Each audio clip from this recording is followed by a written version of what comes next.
Bienvenido a esta nueva serie de videos. En esta serie de videos vamos a estar hablando un poco más de React, pero también vamos a agregarle Redux. ¿Qué es Redux? Te estarás preguntando. Bueno, buscamos la documentación oficial de Redux, que es esta, y nos va a mostrar de las muchas cosas que puede hacer, pero la más principal es que puedes encapsular todos tus datos haciendo que el estado de tu aplicación esté de forma global y lo puedas consumir desde cualquier parte de la aplicación. Hay una API de React que se llama Context o Contexto que hace algo parecido, pero más adelante vamos a ver cuáles son las diferencias y en qué momentos usar una y en qué momentos usar Redux. Ahora, nos dice que Redux es un contenedor predecible de estados de aplicaciones de JavaScript. Es decir, que lo puedes utilizar tanto en Vue.js, en React, en Polymer, qué sé yo, en Angular, en cualquier otro framework o librería que use JavaScript.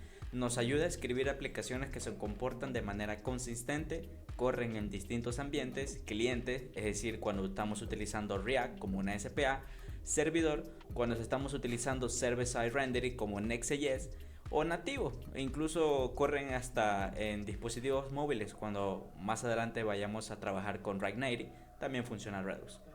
Entonces es muy fácil de probar. Además de eso, provee una gran experiencia de desarrollo y podemos ver el depurador de línea de tiempo, y eso es verdad. Cuando estamos viendo los cambios que va teniendo los estados, cuánto tiempo se va llamando a cada acción, cuando cambia un estado, cuando cambia todo el estado, todo eso se va a ver como un registro o una línea de tiempo que ya vamos a ver más adelante. Entonces podemos usar Redux combinados con React, que es lo que vamos a hacer en esta serie de videos, y es muy pequeño, hasta de 2 kilobytes. Entonces es muy pequeño, no pesa mucho para tu aplicación.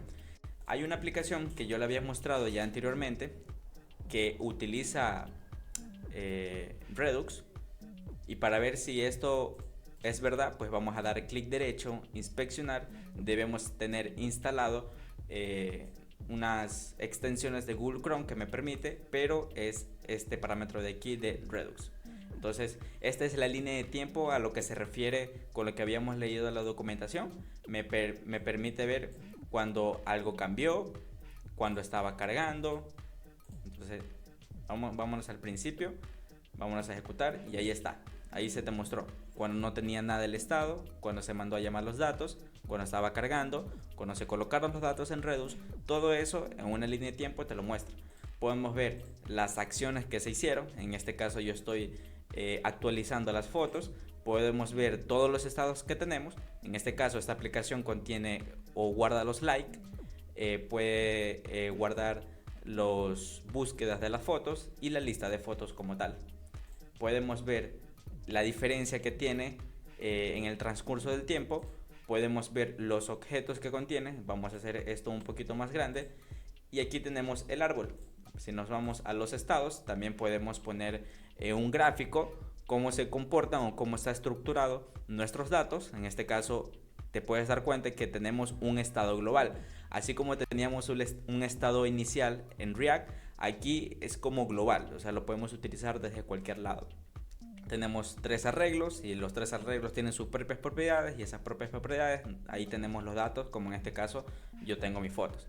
Entonces, Redux al principio sí puede resultar un poco intimidante, pero es constantemente utilizándolo ya hasta que te vayas acostumbrando. Se pueden hacer test también, pero yo creo que con la consola y un poco de práctica es más que suficiente para realizar en esta serie de videos. Muy bien, ahora la similitud que tiene Redux con una API de React que se llama Contexto es que si nos vamos a la documentación oficial, nos dice que es una aplicación de los datos que se pasan de arriba hacia abajo, es decir, a los componentes hijos. ¿Te acuerdas en la serie de videos de React cómo pasamos props o cómo pasamos datos desde un componente padre a los componentes que estaban adentro y más adentro y más adentro y más adentro, como una caja dentro de otra? Bueno, eso puede resultar un poco complicado cuando tenemos muchos componentes y cada vez en cuando tenemos que pasar más y más datos más a fondo a los más componentes que están abajo, porque React funciona como si fuera un árbol. Bueno, Es como un árbol que lo que tiene es el componente padre, ya adentro tiene los componentes hijos, y ese hijo puede tener más hijos, y esos hijos pueden tener más hijos, y acabamos en un árbol. Entonces lo que hace el React Contexto, aunque no pasa todos esos datos por prox, podemos evitarnos, pero aún así tiene que ser el renderizado de todo ese árbol. Es decir, si yo pido un dato en el último componente de abajo, aunque sea global, tiene que React Contexto pasar por componente, por componente, por componente, por componente hasta llegar abajo. Aunque no lo pasemos por prox, pero detrás de la aplicación está pasando todo eso.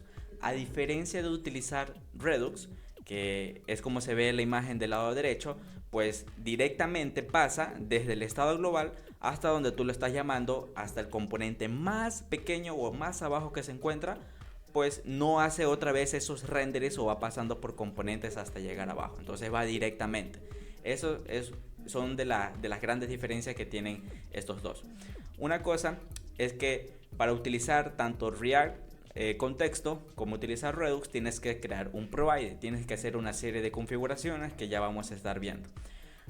A diferencia también de estos dos, es que en el contexto tienes que crear tu propio provider, tienes como para personalizarlo un poquito más, pero igual en Redux ya como que viene todo hecho, ya solamente para que nosotros lo podamos usar. En la documentación oficial está cómo lo puedes utilizar, ya sea con clases o ya sea con funciones, para que lo puedas leer más. Igual con todo te voy a dejar en el link, en la descripción, este link donde muestra en qué ocasiones podemos utilizar Redux y en qué ocasiones podemos utilizar la API de contexto. En resumen, aquí menciona de lo que ya te había explicado de la imagen y dependiendo de la cantidad de datos que quieras consumir. En este caso no sería factible si tendríamos un e-commerce y queremos guardar productos en nuestro carrito, ponerlos en el contexto, porque esos productos pueden llegar a ser desde 1 hasta 10, 20, 30, aunque no creo que compren 30 en un e-commerce, pero podría llegar a ser eso. Imagínate que tengan 30 productos en un API contexto y cuando yo lo necesita llamar, pasar cada uno del árbol. Sí sería un poquito difícil, dependiendo también qué tan grande va a ser tu aplicación y si es escalable. Entonces, tomando en cuenta todas esas cosas, puedes definir qué utilizar. Igual con todo te voy a dejar todo esta aplicación y este ejemplo de la documentación y vamos a realizar un nuevo proyecto utilizando tanto React como Redux. Pero primero vamos a hacer toda la configuración y dependencia e instalación que se necesita para utilizar Redux. Nos vemos allá.